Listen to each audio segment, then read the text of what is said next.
मनोबुद्ध्यहङ्कारचित्तानि नाहं न च श्रोत्रजिह्वे न च घ्राणनेत्रे न चैवोमभूमिर्न तेजो न वायु चिदानन्दरूपः शिवोऽहं शिवोऽहम्।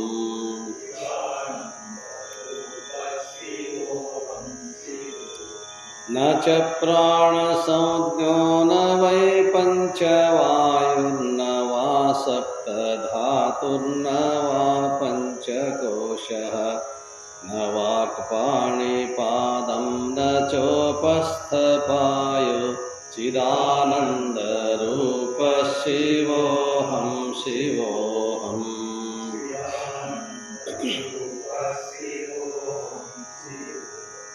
न मे द्वेषरागो न मे लोभमोहो मदो नैव मे नैव मात्सर्यभावः न धर्मो न चार्थो न कामो न मोक्ष चिदानन्दरूपः शिवोऽहं शिवोऽहम्।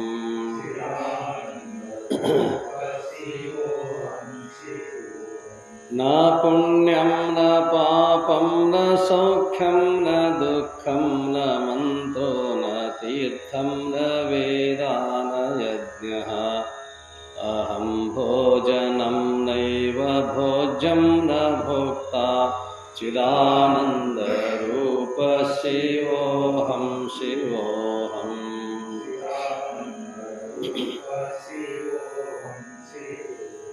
न मृत्युर्न शङ्का न मे जातिभेदः पिता नैव मे नैव माता च जन्म न बन्धुर्न मित्रं न गुरुर्नैव शिष्य चिदानन्दरूपः शिवोऽहं शिवोऽहम्।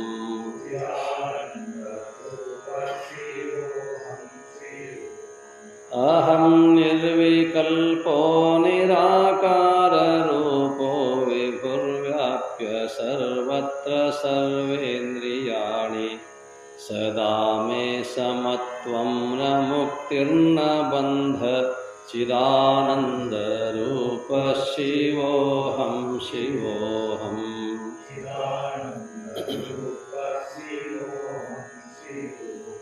चिदानन्दरूपः शिवोऽहं शिवोऽहम्।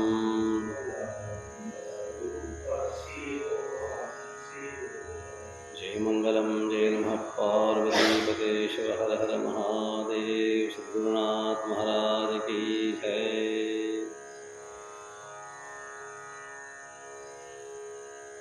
मानवार्थमाविर्भूतं मानवीयादिलक्षकं शिवरूपं शिवानंदं वंद्यं वंदे जगद्गुरुं। प्रातस्मरणीय पूज्यपाद ಜಗದ್ಗುರು ಶಿವಾನಂದ ಮಹಾಸ್ವಾಮಿಗಳವರನ್ನು, ತತ್ಸ್ವರೂಪರಾದ ಪುರಾಣರತ್ನ ಪೂಜ್ಯ ಶ್ರೀ ಚನ್ನಬಸವ ಮಹಾಶಿವಗಳವರನ್ನು, ತತ್ಸಮಾನತೆಯಾಗಿರುವಂತಹ ವೇದಾಂತ ಕೇಸರಿ ಪೂಜ್ಯ ಶ್ರೀ ಮಲ್ಲಿಕಾರ್ಜುನ ಅಪ್ಪಂಗಳವರನ್ನು ಸ್ಮರಣೆ ಮಾಡಿಕೊಂಡು, ಶಾಸ್ತ್ರಶ್ರವಣದಲ್ಲಿ ಸಮ್ಮಿಲಿತರಾಗಿರುವಂತಹ ಶಿವಸ್ವರೂಪಿಗಳಾದ ತಮ್ಮೆಲ್ಲರಿಗೂ ಶರಣು ಶರಣಾರ್ಥಿಗಳು.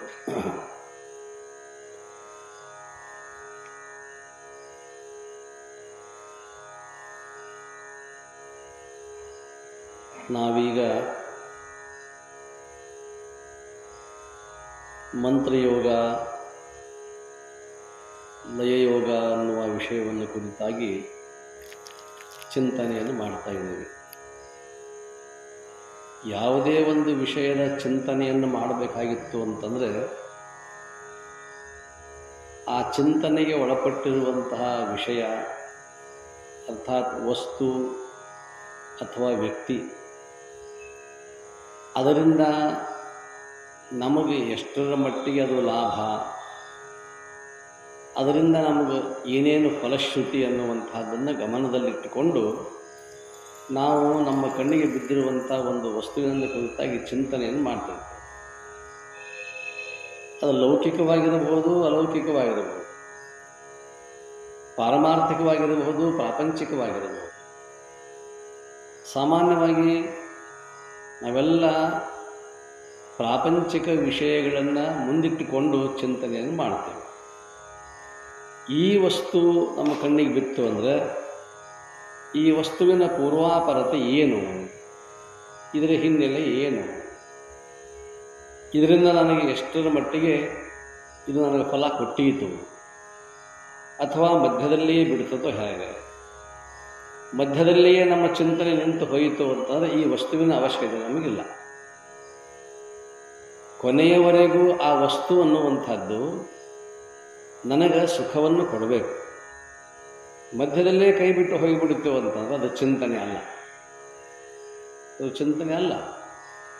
ಆದರೆ ಆ ವಸ್ತು ಅಥವಾ ವ್ಯಕ್ತಿ, ಒಬ್ಬ ವ್ಯಕ್ತಿಯನ್ನು ಕಂಡಾಗ ಆ ವ್ಯಕ್ತಿಯಲ್ಲಿ ಎಂದೂ ಕಂಡಿರದ ವ್ಯಕ್ತಿಯನ್ನು ನೋಡಿದ ಕೂಡಲೇ ಆ ವ್ಯಕ್ತಿಯ ಬಗ್ಗೆ ಒಂದು ಪೂಜ್ಯ ಭಾವನೆ ಅಥವಾ ಯಾವುದೋ ಒಂದು ಆಕರ್ಷಣೆ ಆಯಿತು ಅಂದರೆ ಆ ವ್ಯಕ್ತಿಯ ಬಗ್ಗೆ ಚಿಂತನೆ ಮಾಡಲಿಕ್ಕೆ ಪ್ರಾರಂಭ.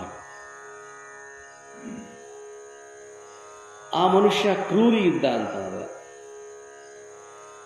ಆ ಕ್ರೌರ್ಯದ ಬಗ್ಗೆಯೂ ಕೂಡ ಚಿಂತನೆ ಮಾಡಿ, ಇದರಿಂದ ನನಗೇನು ಅಪಾಯ, ಅದರ ಬಗ್ಗೆಯೂ ವಿಚಾರ ಮಾಡಿ. ಆಮೇಲೆ ನನ್ನ ಪ್ರಾಪಂಚಿಕ ವಿಷಯಕ್ಕೆ, ನನ್ನ ಪ್ರಾಪಂಚಿಕ ಅನುಕೂಲಕ್ಕೆ ಈ ವಸ್ತು ಅಥವಾ ಈ ವ್ಯಕ್ತಿ ಅನುಕೂಲ ಆಗಬಹುದೇನೋ, ಎಷ್ಟರ ಮಟ್ಟಿಗೆ ಆಗಬಹುದು, ಈ ಒಂದು ಚಿಂತನೆ ಅನ್ನುವಂಥದ್ದು ಕೊನೆಯವರೆಗೂ ಅದು ಫಲ ಕೊಡ್ತಿತ್ತು ಅಂತಂತಂದ್ರೆ ಅದು ಚಿಂತನೆ ಅಂತ ಅನಿಸುತ್ತೆ. ಇಲ್ಲದೇ ಇದ್ದರೆ ಅದು ಚಿಂತನೆ ಆ ಶಬ್ದಕ್ಕೆ ಒಳಪಡುವುದೇ ಇಲ್ಲ. ಯಾವಾಗಲೂ ಕೂಡ ಯಾಕಂತಂತಂದರೆ ನಮ್ಮ ಕಣ್ಣಿಗೆ ಬೀಳ್ತಕ್ಕಂಥ ಪ್ರತಿಯೊಂದು ಒಂದು ವಿಭೂತಿ ಇಲ್ಲಿ ಇಟ್ಟಾಗ ಅದನ್ನು ನೋಡಿದ ಕೂಡಲೇ ಒಂದು ಪೂಜ್ಯ ಭಾವನೆ ಬರುತ್ತೆ. ಅದನ್ನು ನೋಡಿದ ಕೂಡಲೇ ಒಂದು ಪೂಜ್ಯ ಭಾವ, ಮಕ್ಕಳೇ ಇರಲಿ, ಹೆಣ್ಮಕ್ಕಳೇ ಇರಲಿ, ದೊಡ್ಡವರಿರಲಿ, ಸಣ್ಣವರಿರಲಿ, ಇಲ್ಲಿ ಪಾದುಕ ಆದಾಗ ಪಾದುಕೆಗೆ ನಮಸ್ಕಾರ ಮಾಡಬೇಕನ್ನುವಂಥ ಭಾವ ಬರ್ತದೆ. ಮಾಡಿದ ತಕ್ಷಣ ಅಲ್ಲಿ ಕೈ ಹೋಗಿರ್ಬೇಕು. ಅಲ್ಲಿ ಹೋಗಿ ಒಂದಿಷ್ಟು ಪ್ರಸಾದವನ್ನು ಅಥವಾ ಭಸ್ಮವನ್ನು ಧಾರಣೆ ಮಾಡ್ತಕ್ಕಂಥದ್ದು. ಅದು ಯಾಕಂತಾರೆ ಆ ಕಡೆಯಿಂದ ಬರುವಾಗ ಆ ವಸ್ತುಗಳನ್ನು ನೋಡಿದ ಕೂಡಲೇ ಚಿಂತನೆ ಮಾಡ್ಕೊತ ಬರ್ತದೆ. ಹಾಗೆ ಈ ಚಿಂತನೆಗೆ 3 ಅಂಶಗಳಿದಾವೆ. ಅಲ್ಲಿ 3 ಅಂಶಗಳು ಯಾವುದು ಅಂತಂತಂದರೆ, ಮೊದಲನೇದ್ದು ಅನನ್ಯ ಮಮತೆ. ಆ ವಸ್ತುವಿನ ಬಗ್ಗೆ ನಮಗೆ ಪೂರ್ತಿಯಾಗಿರ್ತಕ್ಕಂಥ ಪ್ರೇಮ, ಪ್ರೀತಿ ಇರಬೇಕು. ಅದು ವ್ಯಕ್ತಿಯೇ ಇರಲಿ, ವಸ್ತುನೇ ಇರಲಿ, ಅದರ ಬಗ್ಗೆ ಅನನ್ಯ ಪ್ರೇಮ ಅಂತಕ್ಕಂಥ ಇದು ಒಂದು. ಎರಡನೇ ಅಂಶ ಅವಿಚ್ಛಿನ್ನವಾಗಿರ್ತಕ್ಕಂತಹ ತನ್ಮಯತೆ. ತನ್ಮಯತೆ ಅಂದರೆ ಅದರಲ್ಲಿ ಬೆರೆತು ಹೋಗಿಬಿಡೋದು, ಮರೆಯೋದು. ಆ ಬೆರೆಯುವುದರಲ್ಲಿ ಎಲ್ಲಿಯೂ ಕೂಡ ಖಂಡಿತ ಇರಬಾರ್ದು. ಖಂಡಿತ ಅಂತಂದ್ರೆ ಬ್ರೆಕ್ ಇರಬಾರ್ದು, ಕಟ್ಟಿರಬಾರ್ದು. ಈಗ ಸರ್ಕಾರಿ ನೌಕರಿಯನ್ನು ಮಾಡ್ತಕ್ಕಂಥವ್ರು ಗುತ್ತಿಗೆ ಆಧಾರದ ಮೇಲೆ ಅವ್ರ ನೇಮಣಿಕೆ ಆಗಿರ್ತಾರೆ ಅಂತ ತಿಳ್ಕೊಳ್ಳೋದು. ಗುತ್ತಿಗೆ ಆಧಾರದ ಮೇಲೆ ನೇಮಣಿಕೆ ಆದಾಗ ಅವರನ್ನು ಅವಿಚ್ಛಿನ್ನವಾಗಿ ಅವರ ಸರ್ವೀಸ್ ಮುಗಿಯುವವರೆಗೂ ಅವಿಚ್ಛಿನ್ನವಾಗಿ ಇಟ್ಕೊಳ್ಳೋಂಗಿಲ್ಲ. ಯಾಕಂದರೆ ಪರ್ಮನೆಂಟ್ ಆರ್ಡರ್ ಇಲ್ಲ ಅವರಿಗೆ. ಅವ್ರಿಗೇನು ಮಾಡ್ತಾರಂದ್ರೆ ಸರ್ಕಾರ ಅಥವಾ ಒಂದು ಸಂಸ್ಥೆ ಮಧ್ಯದೊಳಗೆ 11 ತಿಂಗಳು ಆದ ಕೂಡಲೇ 1 ತಿಂಗಳು ಬ್ರೇಕ್ ಮಾಡಿ 1 ತಿಂಗಳು ಬಿಟ್ಟ ನಂತರದಲ್ಲಿ ಆ ನಂತರದಲ್ಲಿ ಮತ್ತೆ ಅದನ್ನು ತಗೊಳ್ತಾರೆ. ಅದು ಅವಿಚ್ಛಿನ್ನ ಅಲ್ಲ, ವಿಚ್ಛಿನ್ನ. ಅಲ್ಲಿ ನಡುವೆ ಬ್ರೇಕ್ ಅನ್ನುವಂಥದ್ದಾಯಿತು, ತಡೆ ಹಿಡಿದಿರೋದು. ಆ ಸರ್ವೀಸನ್ನು ತಡೆ ಹಿಡಿದು. ಯಾಕೆ ತಡೆ ಹಿಡಿಯೋದು ಅಂತಂದ್ರೆ, ಇದೇ ರೀತಿಯಾಗಿಯೇ ಇವನ ಸರ್ವೀಸು, ಇವನ ಸೇವೆ ಮುಂದುವರಿಯಿತು ಅಂದರೆ, ಅವಿಚ್ಛಿನ್ನವಾಗಿ ಮುಂದುವರಿಯಿತು ಅಂದರೆ ನಾವು ಕೋರ್ಟಿಗೆ ಹೋಗ್ಬೋದು.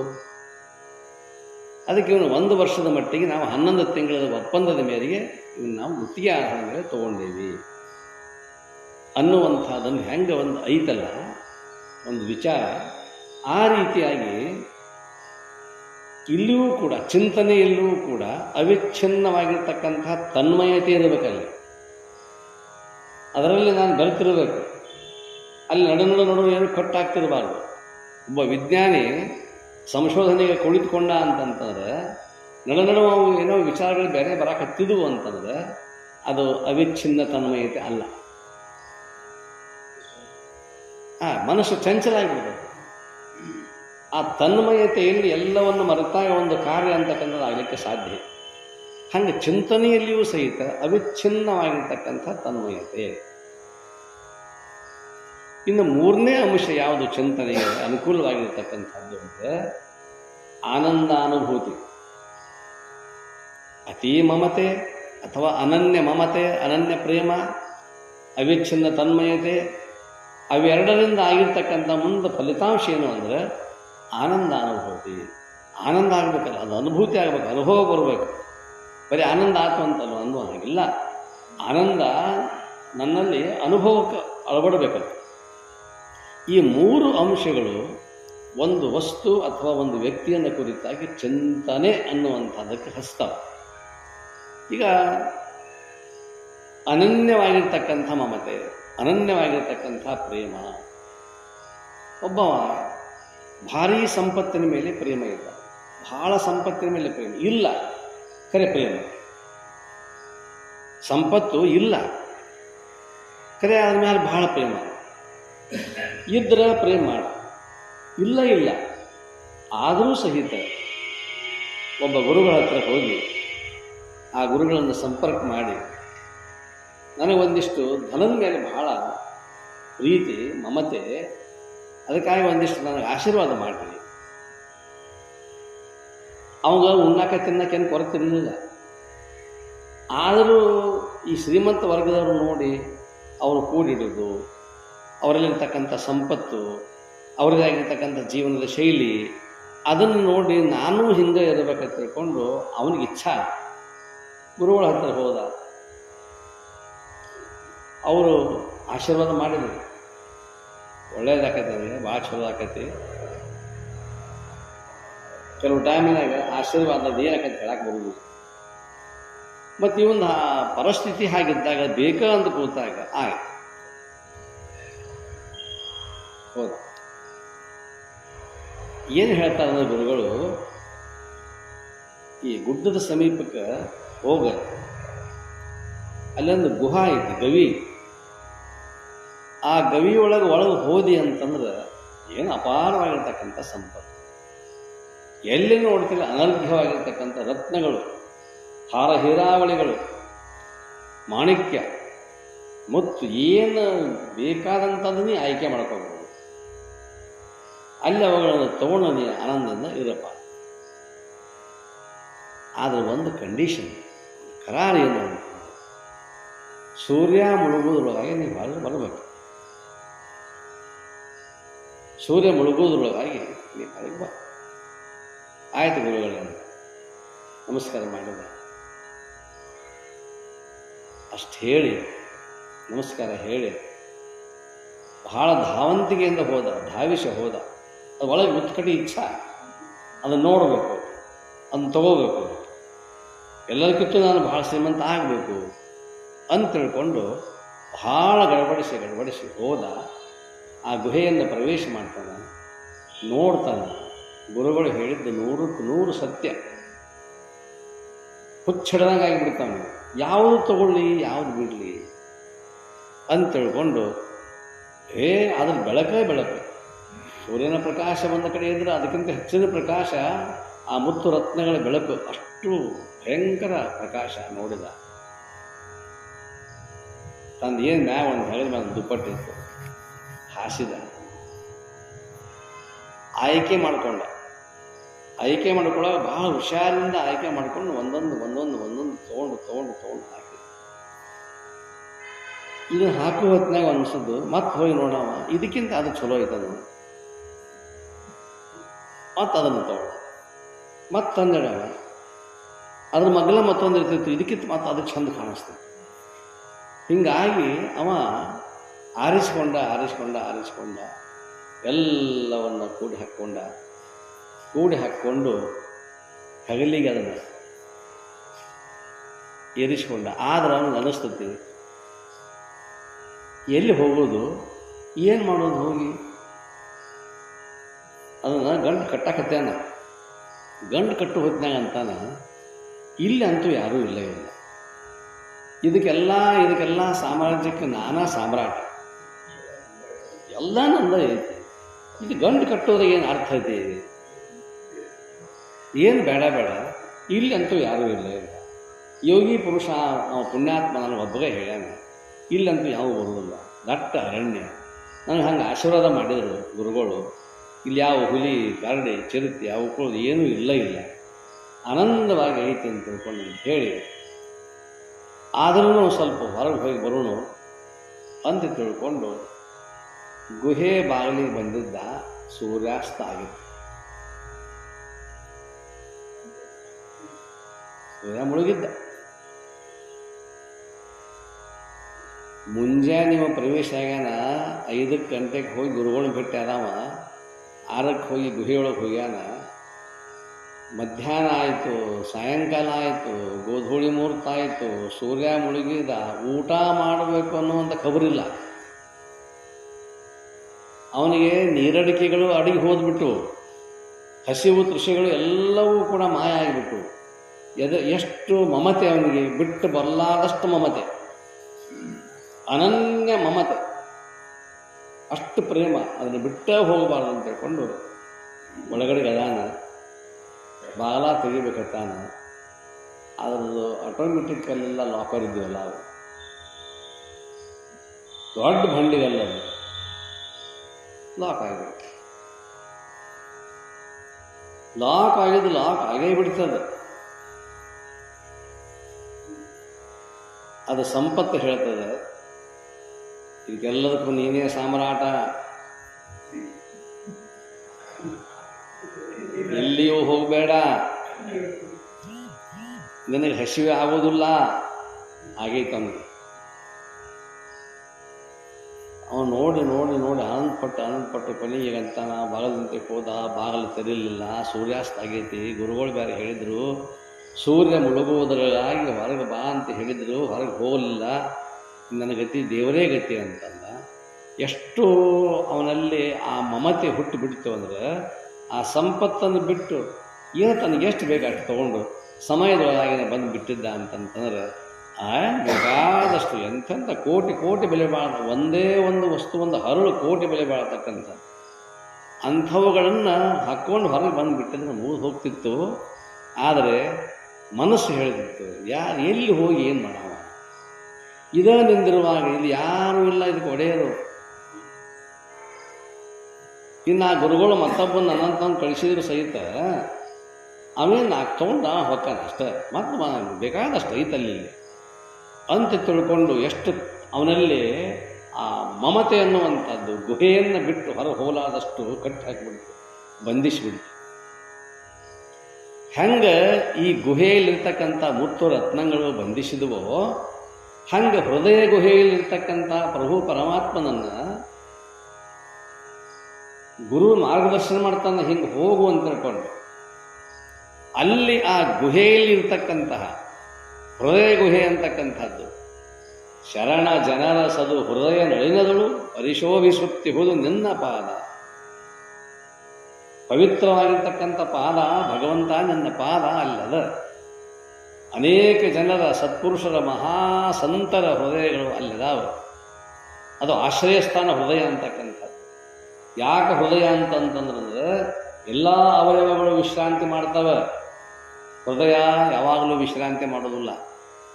ಅಕಸ್ಮಾತ್ ನೀವು ದೇವರಿಗೆ ಬೇಡ್ಕೋಬೇಕು, ದೇವರೇ ಇಷ್ಟೆಲ್ಲ ಕೊಟ್ಟಿಯಪ್ಪ, ತಲೆಗೆ ಶಾಂತ ಕೊಡ್ತಿದ್ದಿ, ಕೈಗಳಿಗೆ ಶಾಂತತೆ ಕೊಡ್ತಿದ್ದಿ, ಎಲ್ಲ ಇಂದ್ರಿಯಗಳಿಗೆ ಶಾಂತತೆ ಕೊಡ್ತೀಯಾ, ಆದರೆ ಹೃದಯಕ್ಕೂ ಒಂದು 5 ನಿಮಿಷ ಶಾಂತಿ ಕೊಡಪ್ಪ ಪರಮಾತ್ಮ, ವಿಶ್ರಾಂತಿ ಕೊಡುವಂತ ಬೇಡ್ಕೊಂಡೆ ಅಂತಂದ್ರೆ, ಆಯ್ತಪ್ಪ ಕೊಡ್ತೇನೆ, ನಿನ್ನ ಇಲ್ಲಿ ಉಳ್ಸಂಗಿಲ್ಲ.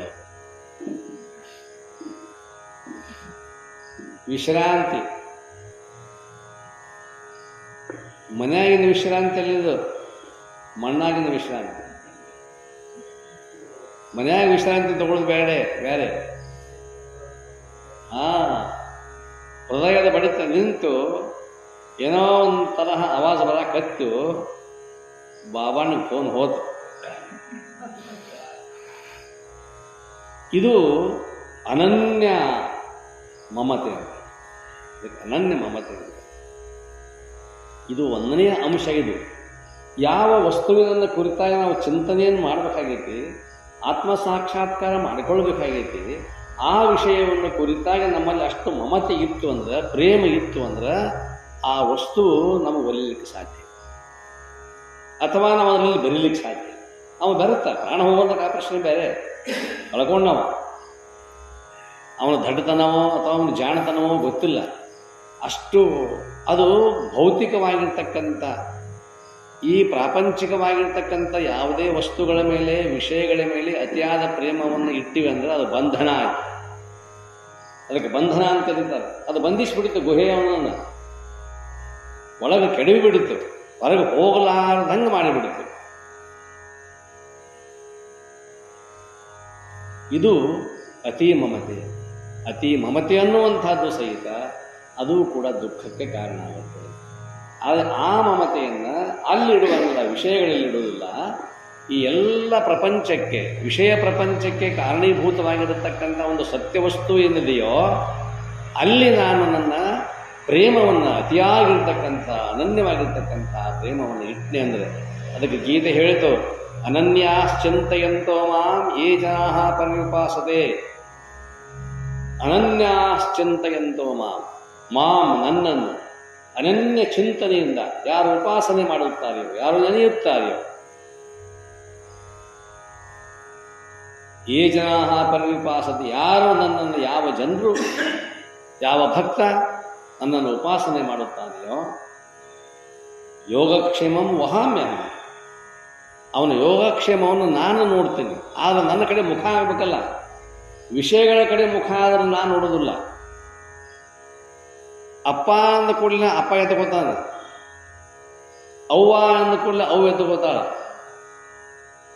ಅದು ಅಪ್ಪು ಅನ್ನಲಿಲ್ಲ, ಅವು ಅನ್ನಲಿಲ್ಲ, ಅಯ್ಯಯ್ಯೋ ಅಂತು. ಯಾರು ಎತ್ಕೊಳ್ಳೋರು? ಅಪ್ಪನರ ಸ್ಮರಣೆ ಮಾಡಬೇಕು, ಅವನರ ಸ್ಮರಣೆ ಮಾಡಬೇಕು. ಅಯ್ಯಯ್ಯೋ ಅಂತಂದ್ರೆ ಇಲ್ಲ. ಆ ಅಯ್ಯಯ್ಯೋ ಅನ್ನುವಂಥದ್ದು ವ್ಯಕ್ತಿನೂ ಇಲ್ಲ, ಆ ಶಕ್ತಿಯೂ ಇಲ್ಲ. ಅದು ಅಪ್ಪು ಅಲ್ಲ, ಅದು ಅವು ಅಲ್ಲ. ಅದಕ್ಕಾಗಿ ಇಲ್ಲಿ ಅನನ್ಯಾಶ್ಚಿಂತಯಂತಹ ಮಾಂ ಯೇ ಜನಾಃ ಪರ್ಯುಪಾಸತೆ, ಯಾರು ನನ್ನನ್ನು ಉಪಾಸನೆ ಮಾಡುತ್ತಾರೆಯೋ ಅವರ ಯೋಗಕ್ಷೇಮವನ್ನು ನಾನು ನೋಡ್ತೇನೆ ಅಂತ ಪರಮಾತ್ಮ ಕೃಷ್ಣ ಭಗವಾನ್ ನಮಗೆ ಅಭಯದಾನವನ್ನು ಕೊಡ್ತಾನೆ. ಯಾವಾಗಲೂ ಕೂಡ ಅಭಯವನ್ನು ಕೊಡ್ತಾನೆ. ಯಾರು ಭಯ ಪಡುವಂತಕ್ಕಂಥ ಅವಶ್ಯಕತೆ ಇಲ್ಲ ಅಂತ. ಆದರೆ ನನ್ನ ಚಿಂತನೆ ಇರಬೇಕಲ್ಲ, ಅನನ್ಯಾಶ್ಚಿಂತೆಯಿಂದ ಯಾವಾಗಲೂ ಅದೇ ಚಿಂತನೆ. ಅದಕ್ಕೆ ಇಲ್ಲಿ ಅವರಂದರು ಅತಿಯಾದ ಪ್ರೇಮ, ಅತಿಯಾದ ಮಮತೆ ಅನ್ನುವಂಥ ಒಂದು ಅಂಶ ಇತ್ತು ಅಂತಂದರೆ ಪ್ರಪಂಚದ ವಿಷಯಗಳೆಲ್ಲ ಪಾರಮಾರ್ಥಿಕವಾಗಿರ್ತಕ್ಕಂಥ, ಅಂತಿಮವಾಗಿರ್ತಕ್ಕಂಥ ಸತ್ಯ ವಸ್ತು ಏನಿದೆಯಲ್ಲ ಅದರ ಬಗ್ಗೆ. ಇನ್ನು ಎರಡನೇ ಅಂಶ ಅಂತಂತಂದ್ರೆ ಅವಿಚ್ಛಿನ್ನ ತನ್ಮಯತೆ. ಈಗ ನಾವು ಪುಸ್ತಕ ಓದ್ತೀವಿ, ಈಗ ಚಿಕ್ಕ ಮಕ್ಕಳು ಇರ್ತಾವೆ, ಅವ್ರ ಪಠ್ಯಪುಸ್ತಕ ಇರ್ತಾವೆ. ಪಠ್ಯಪುಸ್ತಕದಲ್ಲಿ ಒಂದೇ ಪಾಠ ಅಖಂಡ ಒಂದೇ ಪುಸ್ತಕ ಇರುವುದಿಲ್ಲ. ಅಲ್ಲಲ್ಲಿ ಅಧ್ಯಾಯಗಳಿರ್ತಾವೆ, ಚಾಪ್ಟರ್ಗಳಿರ್ತಾವೆ, ಒಂದೊಂದು ಪಾರ್ಟ್ ಇರ್ತಾವೆ. ಒಂದು ಪಾರ್ಟ್ ಮುಗೀತು ಅಂತಂದ್ರೆ ಆ ಪಾರ್ಟ್ ಮುಂದಿನ ಪಾರ್ಟಿಗೆ ಸಂಬಂಧ ಇಲ್ಲ. ಅದು ಅವಿಚ್ಛಿನ್ನ ಅಲ್ಲ, ಅದು ಅವಿಚ್ಛಿನ್ನ ಅಲ್ಲ. ಭಗವದ್ಗೀತೆಯಲ್ಲಿ 18 ಅಧ್ಯಾಯಗಳಿದಾವೆ. ಭಗವದ್ಗೀತೆ ಅನ್ನುವಂಥದ್ದು ಅವಿಚ್ಛಿನ್ನ, ಒಂದು ಪುಸ್ತಕದ ಅವಿಚ್ಛಿನ್ನ. ಆದರೆ ಮೊದಲನೇ ಅಧ್ಯಾಯ ಅರ್ಜುನ ವಿಷಾದ ಯೋಗ, ಮೊದಲನೇ ಅಧ್ಯಾಯ ಅದು ಮುಗೀತು, ಅರ್ಜುನ ವಿಷಾದ ಮುಗೀತು. ಎರಡನೇ ಅಧ್ಯಾಯ ಬಂತು, ಅದರಲ್ಲಿ ಸಾಂಖ್ಯ ಯೋಗ. ಮೂರನೇ ಅಧ್ಯಾಯ ಕರ್ಮಯೋಗ. ಆದರೆ ಅರ್ಜುನ ವಿಷಾದ ಯೋಗವೇ ಅವಿಚ್ಛಿನ್ನವಾಗಿ ಕೊನೆಯವರೆಗೂ ನಡೆದಿಲ್ಲ. ಅದು 18 ಅಧ್ಯಾಯವಾಗಿ ನಡೆದಿಲ್ಲ. ಆದರೆ ಗೀತಾ ಉಪದೇಶ ಅನ್ನುವಂಥದ್ದು ಅವಿಚ್ಛಿನ್ನವಾಗಿ ನಡೆದದ್ದು. ಅವನಿಗೆ ಯಾವ್ಯಾವ ಸಮಯದಲ್ಲಿ ಅರ್ಜುನನಿಗೆ ಏನೇನು ಉಪದೇಶ ಮಾಡಬೇಕನ್ನುವಂಥದ್ದು ಐತಲ್ಲ, ಆ ಮನೋಭೂಮಿಕೆಯನ್ನು ಅರಿತಿರ್ತಕ್ಕಂತಹ ಪರಮಾತ್ಮ ಕೃಷ್ಣ ಭಗವಾನ್ ಅವನಿಗೆ ಅಲ್ಲಲ್ಲಿ ಉಪದೇಶ ಮಾಡ್ಕೋತ ಹೋಗ್ತಾನೆ. ಒಂದೇ ರೀತಿಯಾಗಿರ್ತಕ್ಕಂಥದ್ದಲ್ಲ. ಆದರೆ ಕೃಷ್ಣನ ಉಪದೇಶ ಮಾತ್ರ 18 ಅಧ್ಯಾಯ ಮುಗಿಯುವವರೆಗೂ ಕೂಡ ಅವಿಚ್ಛಿನ್ನವಾಗಿ ಹೋತು. ನೋಡು, ಎಲ್ಲಿ ಬ್ರೇಕ್ ಅಂತಕ್ಕಂಥದ್ದಿಲ್ಲ. 18 ದಿವಸ ಅದು ನಡೆದರೂ ಸಹಿತ, 18 ಅಕ್ಷೋಹಿಣಿ ಸೈನ್ಯ ನಾಶ ಆದರೂ ಸಹಿತ 18 ಅಧ್ಯಾಯಗಳನ್ನು ಅವಿಚ್ಛಿನ್ನವಾಗಿ ಹೇಳ್ತಾನೆ. ಆದರೆ ಅಧ್ಯಾಯಗಳು ಅವಿಚ್ಛಿನ್ನವಾಗಿದ್ದರೂ ಸಹಿತ ಕೃಷ್ಣನ ಉಪದೇಶ ಮಾತ್ರ ಅವಿಚ್ಛಿನ್ನವಾಗಿ. ಅಧ್ಯಾಯಗಳು ಛಿನ್ನವಾಗಿದ್ದು, ಬೇರೆ ಬೇರೆ ಅಧ್ಯಾಯಗಳು, ಬೇರೆ ಬೇರೆ ವಿಷಯಗಳು. ಆದರೆ ಯಾವುದೇ ವಿಷಯ ಇದ್ದರೂ ಸಹಿತ ಆತ್ಮನನ್ನೇ ಕುರಿತಾಗಿರ್ತಕ್ಕಂಥ ವಿಷಯ. ಯಾಕಂದ್ರೆ ಅಲ್ಲಲ್ಲಿ ಪ್ರಶ್ನೆಗಳು ಬರ್ತದ್ದು ಅರ್ಜುನನಿಗೆ. ಆ ಪ್ರಶ್ನೆಗಳಿಗೆ ಅದಕ್ಕೆ ಅವರೊಂದು ಪರಿಪ್ರಶ್ನೇನ ಸೇವೆಯನ್ನು ಮಾಡ್ತಾ ಮಾಡ್ತಾ ಮಾಡ್ತಾ ಆ ಉತ್ತರೋತ್ತರ ಅಭಿವೃದ್ಧಿ ಅಂತಕ್ಕಂಥದ್ದು ಮಾನಸಿಕ ಉತ್ತರೋತ್ತರ ಅಭಿವೃದ್ಧಿ ಆಗಿರಬೇಕು. ನನ್ನ ಪ್ರಶ್ನೆಗಳಲ್ಲಿ ನಾನು ಯಾವ ವಸ್ತುವಿನ ಕುರಿತು ಚಿಂತನೆಯನ್ನು ಮಾಡ್ತಾನಲ್ಲ, ಆ ಚಿಂತನೆಗೆ ಅನುಕೂಲಕರವಾಗಿರ್ತಕ್ಕಂಥ ಪ್ರಶ್ನೆಗಳು ಇರಬೇಕು. ಹೇಳೋದು ಒಂದು, ಪ್ರಶ್ನೆ ಕೇಳೋದು ಒಂದು ಆಯಿತು ಅಂದ್ರೆ ವಿಷಯಾಂತರ ಆಗುತ್ತೆ. ಹಾಗಾಗಬಾರ್ದು ಅಂತ ತಿಳ್ಕೊಂಡು ಅವಿಚ್ಛಿನ್ನವಾಗಿರ್ತಕ್ಕಂತಹ ಗೀತಾ ಉಪದೇಶ ಅಂತ ಅವನು ಮಾಡಿದ. ಆದರೆ ಒಬ್ಬ ಗುರು, ಒಬ್ಬ ಸಂತ, ಬೌದ್ಧ ಸನ್ಯಾಸಿ, ಅವನ ಹತ್ರ ಒಬ್ಬ ಶಿಷ್ಯ ಇದೆ. ಇವ ಒಳ್ಳೆಯ ಆರ್ಟಿಸ್ಟ್ ಇದ್ದ. ಈ ಬೌದ್ಧ ಸನ್ಯಾಸಿ ಒಳ್ಳೆಯ ಆರ್ಟಿಸ್ಟ್. ಒಂದು ಸಲ ಚಿತ್ರಕಲಾವಿದವನು ಬುದ್ಧನ ಪ್ರತಿಮೆಯನ್ನು, ಬುದ್ಧನ ಚಿತ್ರವನ್ನು ತೆಗಿಬೇಕಂತ ತಿಳ್ಕೊಂಡು ಇಚ್ಛಾಪಟ್ಟುಕೊಂಡು ಕುಂಚಗಳನ್ನು ಮುಂದಿಟ್ಟುಕೊಂಡು, ಬಣ್ಣಗಳನ್ನು ಮುಂದಿಟ್ಟುಕೊಂಡು, ಎಲ್ಲ ಥರದ ಬಣ್ಣ ಇಟ್ಟುಕೊಂಡು ಚಿತ್ರ ಬಿಡಿಸೋಕೆ ಶುರು ಮಾಡ್ತಾನೆ. ಒಂದು ಚಿತ್ರ ತಯಾರಾಯಿತು. ಒಂದು ಚಿತ್ರ ತಯಾರಾದ ಕೂಡಲೇ ಚಿತ್ರ ಬಿಡಿಸೋ ಹೊತ್ತಿನಾಗ ಶಿಷ್ಯ ಎಲ್ಲ ಇದ್ದ. ಹೆಂಗಾಯ್ತು ಅದು ಚಿತ್ರ? ಬುದ್ಧನ ಚಿತ್ರ ಹೆಂಗಾಯ್ತು? ಇದಷ್ಟು ಸರಿಯಾಗಿದೆ. ಅವ ಯಾರು? ಶಿಷ್ಯ. ಇದು ಅಷ್ಟು ಸರಿಯಾಗಿದೆ. ಅದನ್ನು ತೆಗೆದಿತ್ತು. ಮತ್ತೊಂದು ಬಿಡಿಸೋಕೆ ಶುರು ಮಾಡಿದ. ಅವಿಚ್ಛಿನ್ನ ತನ್ಮಯತೆ ಇರಬೇಕು. ನಾನು ಹೇಳ್ತಕ್ಕಂಥದ್ದು ಅಲ್ಲಿ ತನ್ಮಯತೆ ಬೇಕು. ಅಲ್ಲಿ ಏನು ಅಡ್ಡ ಯಾರಾಗ್ಯಾರಂದ್ರೆ ಶಿಷ್ಯ ಅಡ್ಡಾಗ್ಯಾನ. ಅದು ಚಿತ್ರ ಬಿಡಿಸೋದು ಕೂಡಲಿನ ಅವನಿಗೆ ಒಂದು ಪ್ರೇಮ. ಇದು ಹೆಂಗಾಗಿತ್ತು ನೋಡಿದ್ದು? ಇದು ಅಷ್ಟು ಸರಿ ಆಗಿದೆ. ಮತ್ತೊಂದು ಬಿಡಿಸಿದ, ತೋರಿಸಿದ. ಶಿಷ್ಯ ಮಾಲಿನ್ಯ ಕಿಂಚಿಸಿದ್ದವ, ಸರಿನಾಗಿಲ್ಲ ಅಂತಂದ. ಅವಾಗ ಎಷ್ಟು ಚಿತ್ರ ಬಿಡಿಸ್ಯಾನ ಅಂತಂತಂದ್ರೆ ಒಂದು 60 ಚಿತ್ರಗಳನ್ನು ಬಿಡಿಸ್ಯಾನ ಗುರು. ಶಿಷ್ಯಾಗ ತೋರಿಸೋದು 60 ಆದವು. ಮಸಿ ಮುಗೀತು. ಶಾಹಿ ಇತ್ತಲ್ಲ ಬಣ್ಣ, ಅದೆಲ್ಲ ಮುಗಿದೋದು, ಕಲಾಸ ಆಗ್ತದೆ. ಸ್ವಲ್ಪ ಎದ್ರಾಗ ಉಳಿದದ್ದು ಇವೆಲ್ಲ ಮುಗಿದು ಮತ್ತಿನ್ನ ಗುರುಗಳು ಬಿಡಿಸತ್ತಾರ ಅಂತ ತಿಳ್ಕೊಂಡು ಅಂತೇಳಿ ಆ ಮಸಿ ಶಾಹಿ ತಯಾರು ಮಾಡ್ಕೊಂಬರಕ್ಕೆ ಅವ ಹಾದ. ಶಿಷ್ಯ ಹೋದ, ತಯಾರು ಮಾಡ್ಕೊಂಬರಕ್ಕೆ ಹೋದ. ಅವೇನು ಶಿಷ್ಯ ತಯಾರು ಮಾಡ್ಕೊಂಡು ಬರಕ್ಕೆ ಹೋದ, ಬಹಳ ತನ್ಮಯತೆಯಿಂದ ಚಿತ್ರವನ್ನು ಬಿಡಿಸ್ತಾನೆ. ಬಿಡಿಸಿ ಅವೇನು ಉಳಿದುದಿಲ್ಲ, ಶಾಹಿ ಮಸಿ ಬಣ್ಣ ಉಳಿದುದಿಲ್ಲ. ಅದಟ್ಟು ಉಳಿದತ್ತು ಎಲ್ಲ ಕೂಡಿಸಿ ಒಂದೇ ಏಕಾಕಾರ ಮಾಡಿ ಇದ್ದ ಬಣ್ಣ ಒಂದ ಮಾಡಿ ಚಿತ್ರ ಬಿಡಿಸಿ ತಯಾರು ಮಾಡಿ ಎಲ್ಲ ಕೆಳಗೆ ಮಂತ್ರ ಬರೀತಿದ್ದ. ಶಿಷ್ಯ ಬಂದ, ನೋಡ್ತಾನೆ. ಅವಾಗ ಇವನು ತೋರಿಸಿಲ್ಲ ಗುರು. ಬಣ್ಣ ತಯಾರು ಮಾಡ್ಕೊಂಡು ಬಂದ ಶಿಷ್ಯ ಬಂದು ನೋಡ್ತಾನೆ. ಇನ್ನೂ ನಡೆದತ್ತು ಕೆಳಗೇನೋ ಬುದ್ಧಂ ಶರಣಂ ಗಚ್ಛಾಮಿ ಅಂತ ಬರೀತಿದ್ದ ಗುರು. ಸಂಘಂ ಶರಣಂ ಗಚ್ಛಾಮಿ, ಧರ್ಮಂ ಶರಣಂ ಗಚ್ಛಾಮಿ ಅಂತೇಳಿ ಬರೀತಿದ್ದ. ಕೊನೆಯ ಮಂತ್ರವನ್ನು ಬರೆದಾಗ ಅದು ನೋಡಿ ಶಿಷ್ಯ ಸಾಷ್ಟಾಂಗ ನಮಸ್ಕಾರ ಹಾಕಿ, ಬುದ್ಧನೇ ಬಂದು ಕೂತಾನ ಗುರುಗಳೇ ಇಲ್ಲಿ. ಯಾಕಂದ್ರೆ ಶಿಷ್ಯ ಮುಂದೆ ಇರುವವರೆಗೂ ಸಹಿತ ಶಿಷ್ಯ ಮೆಚ್ಕೋತಾನೆ ಇಲ್ಲೋ, ಖಂಡಿತ ಆಕಿತ್ತು ಅವನಲ್ಲಿ. ಮುಗಿದ ಕೂಡಲೇ ತೋರ್ಸ. ಈಗೇನು ತೋರಿಸೋದು ಭಾವ ಹೋಗಿಬಿಡ್ತಾವನಿಗೆ. ಅವಾಗ ಏನು ಗುರುಗಳೇ ಎಂಥ ಅದ್ಭುತ ಚಿತ್ರ ಇದು, ಎಷ್ಟು ಚಂದ ಆಗೈತಿ, ಬಹಳ ಸುಂದರ. ಬುದ್ಧನೇ ಈ ಕಾಗದದಿಂದ ಎದ್ದು ಬರ್ತಾನೆ ಅನ್ನಂಗೆ ಆಗೈತಿ ಚಿತ್ರ. ಇದು ಹೆಂಗೆ ಸಾಧ್ಯ ಆಯ್ತು ಗುರುಗಳೇ, ಇಷ್ಟೊತ್ತನ ಆಗಲಿಲ್ಲ. ಅವಾಗ ಅವ್ನು ಹೇಳ್ತಾನ, ಶಿಷ್ಯೋತ್ತಮ 60 ಆಗ್ಯಾವ, 60 ಆದರೂ ಸಹಿತ ಒಂದಾದ ಕೂಡಲೇ ಹೆಂಗಪ್ಪ ಅಂತ ಕೇಳ್ತಿದ್ನಿ. ಅಲ್ಲೇ ನಂದು ಮನಸ್ಸು ಬ್ರೇಕ್ ಹಾಕಿತ್ತಲ್ಲಿ, ಹಂಗಾಗೈತೆ ನೋಡಂತಿದ್ನಲ್ಲ, ಮನಸ್ಸು ಚಂಚಲ ಆಗ್ತಿತ್ತು. ಇಲ್ಲಿ ಹಾಗಾಗಲಿಲ್ಲ. ನೀ ಏನು ಬಣ್ಣ ತಯಾರು ಮಾಡ್ಕೊಂಡು ಬರಕ್ಕೆ ಹೋದಿ, ಅಷ್ಟೊತ್ತಿಗೆ ಆಗಲಿ ಬುದ್ಧನೇ ನನ್ನ ಮನಸ್ಸಿನಲ್ಲಿ ತನ್ಮಯತೆಯಿಂದ, ಅವಿಚ್ಛಿನ್ನ ತನ್ಮಯತೆ ಅಂತಕ್ಕಂಥ ಇದಕ್ಕೆ ತನ್ಮಯತೆ ಅಂದ್ರೆ ಚಿಂತನೆಯನ್ನು ಮಾಡುವಾಗ ಅತೀ ಪ್ರೇಮ, ಅತಿ ಮಮತೆ ಮತ್ತು ಅನನ್ಯವಾಗಿರ್ತಕ್ಕಂತಹ, ಅವಿಚ್ಛಿನ್ನವಾಗಿರ್ತಕ್ಕಂತಹ ಆ ಒಂದು ತನ್ಮಯತೆ ಅದರಲ್ಲಿ ಬೆರಿಬೇಕಂತ. ಇನ್ನು ಮೂರನೇದು, ಇದೆಲ್ಲ ಆದ ಕೂಡಲೇ ನಮಗೇನು ಆನಂದ ಆಗುತ್ತೆ, ಆನಂದ ಆಗುತ್ತೆ. ಹೊಲದ ಮೇಲೆ ನಾವು ಭಾಳ ಪ್ರೇಮ ಇದೆ, ಹೊಲದ ಮೇಲೆ ಭಾಳ ಪ್ರೇಮ. ಒಂದು ಕಸ ಕಡ್ಡಿ ಎಬ್ಬಿಸ್ಕೊಡ್ಬಾರ್ದು, ಅಷ್ಟು ನಮ್ಗೆ ಪ್ರೇಮ.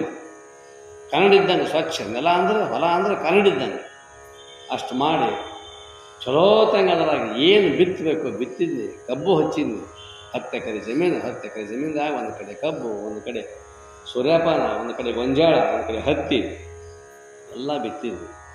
ಬಿತ್ತುವಾಗ ಪ್ರೇಮದಿಂದ ಬಿತ್ತಿದ, ಬಹಳ ಪ್ರೇಮದಿಂದ ಬಿತ್ತಿದ. ಅಲ್ಲಿ ಕಸಕಡ್ಡಿಗಳನ್ನು ತೆಗೆಯುವಾಗ ತನ್ಮಯತೆಯಿಂದ ಆ ಮಣ್ಣಿಗೆ ಮಣ್ಣಾದ, ನೀರಿಗೆ ನೀರಾದ, ರಾತ್ರಿ ಅನ್ನಂಗಿಲ್ಲ, ಹಗಲು ಅನ್ನಂಗಿಲ್ಲ, ಎಷ್ಟು ಬೆಳೆಸಬೇಕೋ ಬೆಳೆಸ್ಕೋತ ತನ್ಮಯವಾದ. ಒಟ್ಟ ಭೂಮಿ ಬಿಟ್ಟು ಬರಾಕವ ತಯಾರಿಲ್ಲ, ಅಷ್ಟು ತನ್ಮಯತೆ ಅಂತ. ಇದೆಲ್ಲ ಆತು. ಅತಿಯಾಗಿರ್ತಕ್ಕಂಥ ಪ್ರೇಮ, ಅವಿಚ್ಛಿನ್ನ ತನ್ಮಯತೆ. ಇದಾದ ನಂತರದಲ್ಲಿ 1 ಎಕರೆ ಅಂದ್ರೆ 40 ಗುಂಟೆ, 40 ಗುಂಟೆ ನಿಮ್ಮ ಹೊಲದಾಗ 1 ಎಕರೆದಾಗ 200 ಟನ್ ಕಬ್ಬು ಬೆಳೀತು. ಅದು ಬೆಳೀತಾರೆ ನೀವು. ಆವಾಗ ನಿಮಗೆ ಆನಂದ ಆಯಿತು, ದುಃಖ ಆಯಿತು? ಆನಂದ. ಯಾವಾಗ ರಾತ್ರಿ ಆನಂದ? ಬ್ಯಾಂಕಿಗೆ ಬಂದು ಜಮಾ ಆತ,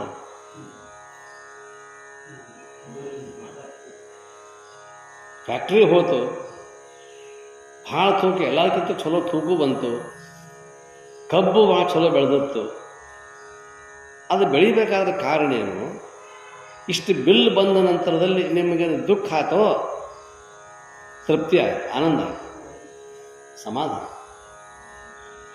ಹಂಗೆ ಭಗವಂತನೊಂದಿಗೆ ನಾನು ಬೆರೆಯಬೇಕೆನ್ನುವಂಥ ಅತಿಯಾಗಿರ್ತಕ್ಕಂಥ ಪ್ರೇಮ, ಅತಿಯಾಗಿರ್ತಕ್ಕಂಥ ಮಮತೆ ಒಂದು, ಸಾಧನೆಯನ್ನು ಮಾಡುವಾಗ ಅವಿಚ್ಛಿನ್ನವಾಗಿರ್ತಕ್ಕಂಥ ಸಾಧನೆ, ತನ್ಮಯತೆ,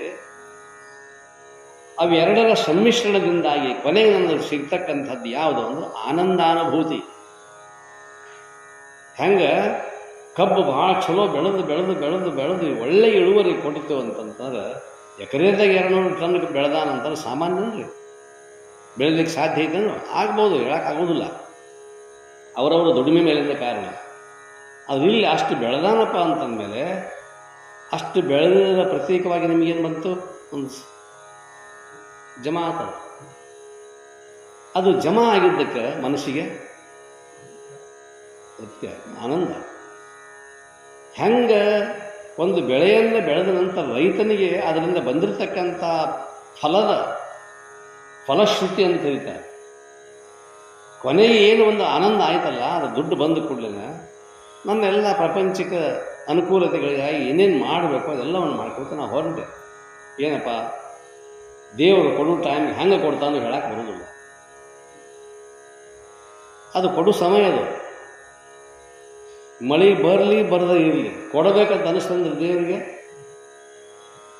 ಕೊಡತಾನೆ. ಈ ಸಲ ಮಳೆ ಆಗಲಿಲ್ಲಪ್ಪ, ಏನು ಬೆಳೆ ಬರಲಿಲ್ಲ. ಯುದ್ಧ ಬೆಳೆಯಾಗನ ಎಷ್ಟು ಬೆಳೆದಿತ್ತಲ್ಲ, ಮಳೆ ಅಂತೂ ಆಗಲಿಲ್ಲ. ಎಷ್ಟು ಬೆಳೆದಿತ್ತು ಅದ ಬೆಳೆಗೆ ಏನು ಹೆಚ್ಚು ಬೆಳೀತಿದ್ರಲ್ಲಿ ನೀವು ಮಳೆಯಾಗಿ ಅದು ದುಪ್ಪಟ್ಟು ಇಷ್ಟಕ್ಕೆ ಲಾಭ ಬಂತು ಅಂತಂದ್ರೆ ನಿಮಗೇನು ತೃಪ್ತಿ ಆಯಿತು? ಸಂತೋಷ. ಮಳೆ ಆಗಿತ್ತನು? ಇಲ್ಲ. ಲಾಭ ಆಗಿಲ್ಲನು? ಮಳೆ ಆಗಿಲ್ಲ, ಲಾಭ ಆಗೈತಿ. ಆದರೆ ಮಳೆ ಆಗ್ಬೇಕಾಗೈತಿ, ಇನ್ನೂ ಚಲೋ ಆಕೈತಿ.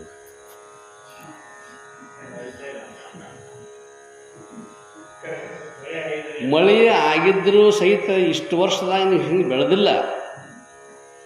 ಮಳೆ ಆಗದೇ ಇದ್ದರೂ ಸಹಿತ ಕೊಡು ಭಗವಂತ, ನಾನು ಮಳೆ ಸುರಿಸೋದಾಗಲಿಲ್ಲಪ್ಪ, ನೀನು ಈ ರೀತಿಯಾಗಿ ಯಾಕೊಂದಾಗ ಲಾಭ ಮಾಡಿಕೊಡ್ತೇನೆ ಅಂತ ತಿಳ್ಕೊಂಡು ದೇವರು ಕೊಟ್ಟರೂ ಸಹಿತ ಇವನು ಏನು ಮನಸ್ಸಿನಾಗ ಅಂದ್ರೆ ಮಳೆ ಆಗಲಿಲ್ಲ ರೀ, ಇನ್ನೂ ಚಲೋ ಆಕೈತಿ.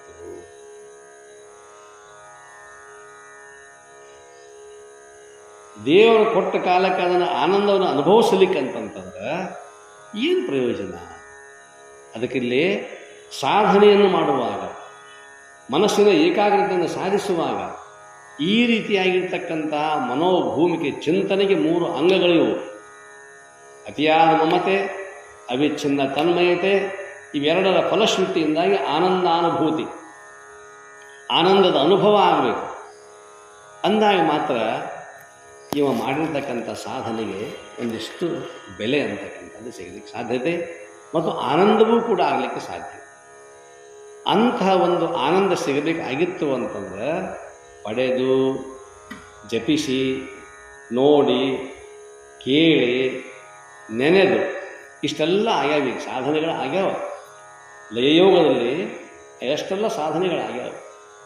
ಮತ್ತು ಇನ್ನೊಂದು ಏನು ಅಂತಂತಂದ್ರೆ ಕೆಲವು ಸಂದರ್ಭದಲ್ಲಿ ಇಷ್ಟು ಮಜಾ ಆಗುತ್ತೆ. ಪ್ರಪಂಚದಲ್ಲಿ ಇರ್ತಕ್ಕಂಥ ಅತಿಯಾಗಿರ್ತಕ್ಕಂಥ ವಿಷಯಗಳಲ್ಲಿ ಅತಿಯಾಗಿ ತೊಡಗಿರ್ತಕ್ಕಂಥ ಮನುಷ್ಯನಿಗೆ ಅಕಸ್ಮಾತ್ತಾಗಿ ಭಗವಂತನ ಒಲುಮೆಯಿಂದಾಗಿ ಅದೇ ಪ್ರಾಪಂಚಿಕ ಒಲುಮೆ ಅದರಿಂದ ಸ್ವಲ್ಪ ಈ ಕಡೆ ಮುಖ ಮಾಡಿದ ಅಂತಂದ್ರೆ ಪ್ರಪಂಚದಲ್ಲಿ ಎಷ್ಟು ಮುಳುಗಿರ್ತಾನಲ್ಲ, ಒಂದು ಸಂದರ್ಭ ಬಂದು ಬಡಿತು ತೆಲಿಗೆ ಅಂತಂತಂದ್ರೆ ಅಷ್ಟೇ ಪರಮಾರ್ಥದಲ್ಲಿಯೂ ಅದನ್ನು ಸಾಧನೆ ಮಾಡಿ. ನಿಮಗೆಲ್ಲ ಗೊತ್ತಿರ್ಬೋದು, ಪುರಾಣ ಇತಿಹಾಸಗಳಲ್ಲಿ ಬರ್ತಕ್ಕಂಥದ್ದು ತುಳಸಿದಾಸ ಅಂತಿದ್ದ. ತುಳಸಿದಾಸ, ಅವನ ಹೆಂಡತಿ ಹೆಸರು ತುಳಸಿ, ಅವನು ದಾಸಿವ, ಮದುವೆ ಆಗೈತಿ, ಒಳ್ಳೆಯ ಹರೆ ಅಂತಕ್ಕಂಥದ್ದು. ಹೆಂಡತಿ ತವರ ಮನೆಗೆ ಹೋಗ್ಯಾಳ. ಇವನಿಗೆ ಹೆಂಡತಿ ಹತ್ರ ಹೋಗ್ಬೇಕನ್ನುವಂಥದ್ದು ಅತಿಯಾಗಿರ್ತಕ್ಕಂಥ ಉತ್ಕಟವಾಗಿರ್ತಕ್ಕಂಥ ಇಚ್ಛೆ. ರಾತ್ರಿ ಎದ್ದ, ಕೆಟ್ಟ ಕತ್ತಲೆ, ಅಡವ್ಯಾಗ ಬಾರಾಗ ಹೋದ, ಮನೆಗೆ ಹೋದ, ಬಾಗಲ ಹಾಕೈತಿ, ಅದೊಂದು ಹಗ್ಗ ಎಳೆ ಬಿದ್ದಿತ್ತು, ಹಗ್ಗ ಹಿಡ್ಕೊಂಡು ಹತ್ತಿದ, ಬೆಳಕಿನೊಳಗೆ ಇಳಿದು ಪಾರಾದ. ಹೋಗೋ ಹೊತ್ತಿನಾಗ ಹೊಳಿ ದಾಟ್ಯಾನ. ಹೊಳ್ಯಾಗ ಈಶ್ ಹೊಗೆನ್ನು ಸಹಿತ ಕಲ್ಪ ಇಲ್ಲ. ರಾತ್ರಿ ಸಮಯ ಹೊಳಿ ಈಶಾನ ಮನೆಗೆ ಬರ್ತಾನ, ಹಗ್ಗ ಹಿಡ್ಕೊಂಡು ಒಳಗೆ ಇಳಿದ. ಅವಾಗ ಹೆಂಡತಿ ಗಾಬರಾಡ್ಲು, ಹೆಂಗೆ ಬಂದ್ರಿ? ಧೋ ಮಣಿ ಹತ್ತೈತಿ, ಹೊಳಿ ತುಂಬಿ ಹರಿತೈತಿ, ಹೆಂಗೆ ಬಂದ್ರಿ ಒಳಗೆ? ಇಲ್ಲಿ ಹೆಂಗೆ ಬಂದ್ರಿ ಮನ್ಯಾಗ ಅಂದಾಗ ಹಗ್ಗ ಇಳೆ ಬಿದ್ದಿತ್ತು. ಹಗ್ಗ ಹಿಡ್ಕೊಂಡು ಹತ್ತಿ ಬಂದ್ಯ. ಹೊರಗೆ ಬಂದು ನೋಡ್ತಾಳ, ಹಾವು ಇಳೆ ಬಿದ್ದತ್ತು, ಸರ್ಪ ಇಳೆ ಬಿದ್ದದಲ್ಲಿ, ಅದು ಹಿಡ್ಕೊಂಡು ಬಂದಾನ. ಆಕೆ ಅಂತಾಳ, ಇಷ್ಟು ಪ್ರಯತ್ನ ದೇವರ ಸೇವೆಯಾಗಿ ಇಷ್ಟು ಪ್ರಯತ್ನ ಮಾಡಿದ್ರಂತಂದ್ರೆ ದೇವರ ಪ್ರತ್ಯಕ್ಷ ಹಾಕಿದ್ದಲ್ಲ ಅಂತ ಒಂದು ಮಾತಂದ್ಲು. ಯಾರ ಸಲುವಾಗಿ ಬಂದಿದ್ನೋ ಅದೇ ಹೆಂಡತಿ ಸಹಜವಾಗಿ ಅಂದಿರ್ತಕ್ಕಂಥ ಮಾತಿದು. ಇಷ್ಟು ಪ್ರಯತ್ನವನ್ನು ಭಗವಂತನಿಗಾಗಿ ದೇವರಿಗಾಗಿ ಮಾಡಿದ್ದೀರಿ ಅಂತಂತಂದ್ರೆ ದೇವರ ಪ್ರತ್ಯಕ್ಷ ಹಾಕಿದ್ದಲ್ಲ. ಇದೇನು ಟೈಮ ಬರುವುದು? ತುಂಬಿ ಹರಿತಕ್ಕಂಥ ಹೊಳಿ, ದೋಧೋ ಅಂತಕ್ಕಂತಹ ಮಳೆ, ಎಲ್ಲಿಯೂ ಒಂದು ಚಿಕ್ಕೆ ಬೆಳಕು, ತಾರೆಗಳ ಬೆಳಕು ಸಹಿತ ಬೀಳಾದಷ್ಟು ಕಾರ್ಮೋಡಗಳು. ಇಲ್ಲಿಗೆ ಬಂದ್ರಿ, ಹಾವು ಹಿಡ್ಕೊಂಡು, ಇದು ಹಾವನ್ನು ಸಹಿತ ಕಲ್ಪನಾ ಸಹಿತ ನಮಗಿಲ್ಲ. ಅಷ್ಟು ಆತುರತೆ ಅಂತಕ್ಕಂಥದ್ದು. ಅಂದ್ರೆ ಪರಿವರ್ತನೆಯ ಸಮಯ ಬಂತು ಅಂದ್ರೆ ಎಷ್ಟು ವಿಷಯದ ಮೇಲೆ ಅವನಿಗೆ ಭಯಂಕರವಾಗಿರ್ತಕ್ಕಂಥ ಪ್ರಭಾವ ಇತ್ತೋ ಅದು ಬರೀ ಒಂದು ಮಾತು, ಆಕೆಯ ಮಾತು, ತುಳಸಿಯ ಮಾತು ಪ್ರಭಾವ ಬೀರುತ್ತೆ. ಹೌದಲ್ಲ ಅಂತ ತಿಳ್ಕೊಂಡು ಏನು ಹೊರಟೆ.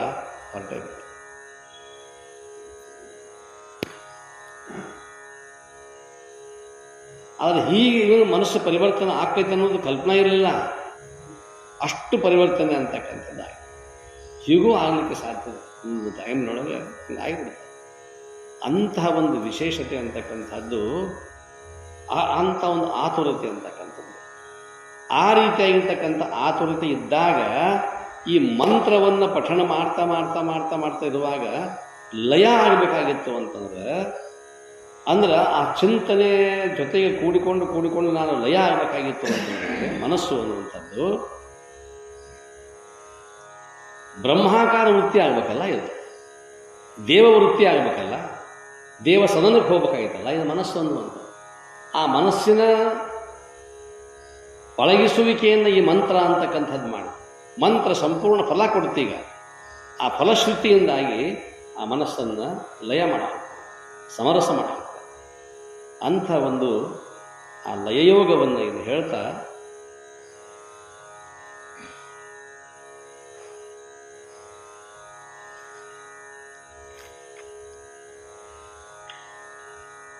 ಇದು ಅಪಗಳು ಹೇಳ್ತಕ್ಕಂಥ ಒಂದು ಮಾತು, ಮೊದಲು 8 ಮದಗಳನ್ನು ಅಳೆಯಬೇಕು ಎಂದು ಹೇಳಿದ್ದು. ಕುಲಮದ, ಬಲಮದ, ರೂಪಮದ, ವಿದ್ಯಾಮದ, ಧನಮದ, ಯೌವನಮದ, ತಪೋಮದ, 8 ಮದಗಳು. ಅವುಗಳನ್ನು ಅಳೆಯಬೇಕು, ಅಂದರೆ ಲಯಪಡಿಸಬೇಕು. ಅಳೆಯಬೇಕಂದ್ರೆ ಅವು ನಾಶ ಮಾಡೋಕ್ಕೆ ಆಗೋದಿಲ್ಲ.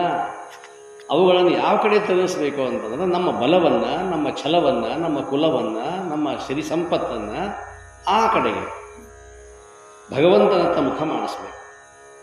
ಇವುಗಳು ಒಂದರಲ್ಲಿ ಮುಳುಗಿದರೆ ಸಾಕು, ಪಡಬಾರದ ಭವನಗಳನ್ನು ಪಡೆಯುತ್ತೇವೆ. ಯಾವುದಂದ್ರೆ ಅಷ್ಟಮದಗಳದಾವಲ್ಲ, ಅದರಲ್ಲಿ ಒಂದು ಮದದೊಳಗೆ ನಾವು ಸಿಕ್ಕೊಂಡಿವಿ ಅಂತ ನಮ್ಮ ಜೀವನವನ್ನೇ ನಾಶ ಮಾಡ್ತವೆ.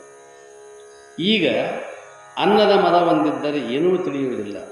ಕುಸ್ತಿಯಾಡುವುದು, ದುಂಡಿ ಎತ್ತುವುದು, ಬಡಿದಾಡುವುದು ಇತ್ಯಾದಿಗಳನ್ನು ಅನ್ನವೇ ಮಾಡಿಸುವುದು ಅನ್ನಮದ ಅಂತಾರೆ. ಅನ್ನಮದ ಅಂದ್ರೆ ಉಂಡು ಉಂಡು ಉಂಡು ಉಂಡು ಉಂಡು ಕುಸ್ತಿ ಆಡೋದು, ಶಕ್ತಿ ಹೆಚ್ಚಾಕೈತಿ. ತನ್ನ ಪೌರುಷವನ್ನು ತೋರಿಸೋ ಸಲುವಾಗಿ ಕುಸ್ತಿ ಆಡಕ್ಕೆ ಹೋಗ್ತಾನೆ, ಗುಂಡು ಎತ್ತದಾನ, ಆಮೇಲೆ ಬಡ್ದಾಡಿಸೋದು ಮಾಡ್ತಾನೆ. ಕಸು ಇತ್ತದ್ರೆ ಬಡ್ದಾಡೋದು. ಯಾಕೆ ಬಡ್ದಾಡ್ತಾನೆ ಅಂದ್ರೆ ನನ್ನಂಥ ಕಸುಳ್ಳವನೇ ಯಾರೂ ಇಲ್ಲ, ಎಲ್ಲರನ್ನೂ ಕೂಡ ನಾನು ಬಡದು ಒಗಿಬಲ್ಲೆ ಅನ್ನುವಷ್ಟು ಅದೊಂದು ಸೊಕ್ಕ, ಅದೊಂದು ಅಹಂಕಾರ, ಮದ. ವಿನಯ ಶಾಂತಿಗಳನ್ನು ಬಿಡಿಸುವುದು, ವಿನಯವೂ ಸಹಿತ ದೂರ ಆಗಿಬಿಡುತ್ತೆ, ಹೋಗ್ಬಿಡುತ್ತೆ. ನಿದ್ರೆ, ಮೋಹ, ಮದ ಈ 3ಕ್ಕೂ ಅನ್ನವೇ ಕಾರಣ. ಪಡ್ತುಂಬ ಊಟ ಮಾಡಿ ಆನಂದವಾಗಿ ಭಕ್ಷ್ಯಭೋಜ್ಯಾದಿಗಳನ್ನು ಭೂರಿ ಭೋಜನ ಅಂತಾರೆ. ಭೂರಿ ಭೋಜನ ಎಲ್ಲ ರೀತಿಯಾಗಿರ್ತಕ್ಕಂತಹ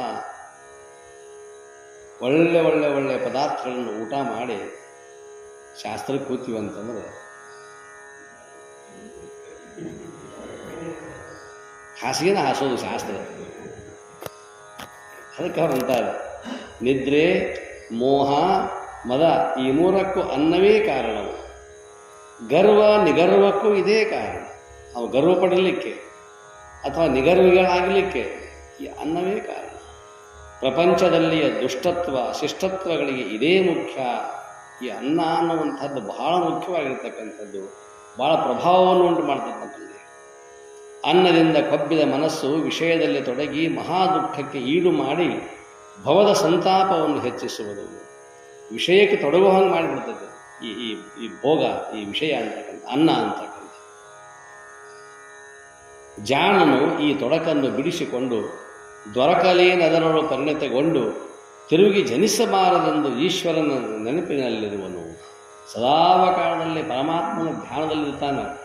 ಎಷ್ಟು ಊಟ ಮಾಡಬೇಕು ಅಷ್ಟೇ ಊಟ ಮಾಡು, ಎಷ್ಟನ್ನು ತಗೋಬೇಕು ಅಷ್ಟನ್ನೇ ತಗೊಳ್ಳು. ಯುಕ್ತ ಆಹಾರ, ಯೋಗ್ಯವಾಗಿರ್ತಕ್ಕಂಥದ್ದು ಆಹಾರ, ಸಾತ್ವಿಕ ಆಹಾರ, ಸತ್ವವೃದ್ಧಿಯಾಗಿರ್ತಕ್ಕಂಥದ್ದು ಆಹಾರ. ಇಂಥ ಆಹಾರವನ್ನು ಪಡೆದುಕೊಂಡು ಎಷ್ಟು ಇರ್ತದೆ ಅಷ್ಟರಲ್ಲಿ ಪಡಿತುಂಬಬೇಕಂತಿಲ್ಲ. ಇದು ಅನ್ನಮಯ ಶರೀರ, ಎಷ್ಟು ಬೇಕು ಅಷ್ಟು. ಅದಕ್ಕೆ ಅವರಂತಾರೆ, 1 ಹೊತ್ತು ಉಣ್ಣಾವ ಯೋಗಿ, 2 ಹೊತ್ತು ಉಣ್ಣಾವ ಭೋಗಿ, 3 ಹೊತ್ತು ನಾವು ರೋಗಿ. 3 ಹೊತ್ತು ನಾವು ರೋಗಿ ಅಂತಾರೆ. ಯಾಕಂತಂದ್ರೆ ಎಷ್ಟು ನಮ್ಮಲ್ಲಿ ಅನ್ನದ ಒಂದು ಹಿತಮಿತತೆ ಇರ್ತದೆ. ಹಿತ ಮತ್ತು ಮಿತ ಎರಡು. ಮಿತ ಅಂದರೆ ಕಂಟ್ರೋಲ್, ಹಿತ ಅಂದರೆ ಯಾವುದು ನಮ್ಮ ಶರೀರಕ್ಕೆ ಹಿತ ಹಾಕಿರೋದು, ಬಹಳ ಆಗಬಾರ್ದು. ಬಹಳ ಆಯಿತು ಅಂತಂದ್ರೆ ಅದು ತಾಮಸ ವೃತ್ತಿಯನ್ನು ಉಂಟು ಮಾಡಿ. ಅದಕ್ಕಾಗಿ ಇಲ್ಲಿ ಜಾಣನು ಈ ತೊಡಕನ್ನು ಬಿಡಿಸಿಕೊಂಡು ದೊರಕಲೇನು ಅದರೊಳು ಪರಿಣತಿಗೊಂಡು ತಿರುಗಿ ಜನಿಸಮಾರದೆಂದು ಈಶ್ವರನ ನೆನಪಿಲ್ಲ ನಿಲುವನು. ಏನು ಕೊಟ್ಟ ನಾನು ಇಷ್ಟು ಕೊಟ್ಟ ನಾ ಸಾಕಪ್ಪ. ಒಂದು ಹೊತ್ತು ಉಣ್ಣಾವ ಯೋಗಿ, 2 ಹೊತ್ತು ಉಣ್ಣಾವ ಭೋಗಿ, 3 ಹೊತ್ತು ಉಣ್ಣಾವ ರೋಗಿ, 4 ಹೊತ್ತು ಉಣ್ಣಾವ ಹೊತ್ಕೊಂಡು ಹೋಗಿ. ಅವರು ಹಿಂಗೆ ಹೇಳ್ತಾರ. ಮತ್ತು ಯಾವತ್ತು ಈಗ ನಾವು ಅಂತಿರ್ತೀವಿ, ಹುಟ್ಟುದು ಯಾಕಪ್ಪ ಸಾಯೋದು ಯಾಕಪ್ಪ ಹುಟ್ಟಾಕ, ಉಣ್ಣೋದು ಯಾಕಪ್ಪ ಮಲ್ಕೊಳ್ಳಾಕ, ಮಲ್ಕೊಳ್ಳೋದು ಯಾಕಪ್ಪ ಉಣ್ಣಾಕ. ಬರೀ ಆಯಿತು ಅಂತಂದ್ರೆ ಇದಕ್ಕೆ ಕೂಳ್ಬೇಕು ಜನ್ಮ ಅಂತ. ಕೂಳ್ಬೇಕು ಜನ್ಮ ಆಗಬಾರ್ದು. ಪ್ರಪಂಚದಲ್ಲಿ ಒಂದು ಏನಾದರೂ ಸಾಧನೆ ಅಂತಕ್ಕಂಥದ್ದು ಮಾಡಬೇಕಲ್ಲ. ಏನು ಮಾಡದೇ ಇದ್ದರೂ ಸಹಿತ ಮೈಯನ್ನು ದುಡಿಸಿ ಪಳಗಿಸಿ ಅದೊಂದಿಷ್ಟು ಶಕ್ತಿ ವ್ಯಯ ಆಗಬೇಕಲ್ಲ. ಮಣ್ಣಿಗೆ ಮಣ್ಣು ಆಗಬೇಕು, ನೀರಿಗೆ ನೀರು ಆಗಬೇಕು. ಪ್ರಪಂಚದಲ್ಲಿರ್ತಕ್ಕಂಥ ಅನೇಕ ಮಾನಸಿಕವಾಗಿರ್ತಕ್ಕಂಥದ್ದಾಗಲಿ ಅಥವಾ ಬೌದ್ಧಿಕವಾಗಿರ್ತಕ್ಕಂಥದ್ದೇ ಶ್ರಮ ಆಗಲಿ, ಭೌತಿಕವಾಗಿರ್ತಕ್ಕಂಥ ಶ್ರಮ ಆಗಲಿ, ವಿಜ್ಞಾನಿಗಳಾಗಿ ಆದವರು, ತಂತ್ರಜ್ಞಾನಿಗಳಾದವರು, ತತ್ವಜ್ಞಾನಿಗಳು ಬುದ್ಧಿಯನ್ನು ಓಡಿಸಿ ಅದನ್ನು ದಣಿಸ್ತಾರೆ. ಬುದ್ಧಿ ದಣಿತಂದ್ರೆ ಶರೀರ ದಣದ ಇರ್ತದೆ.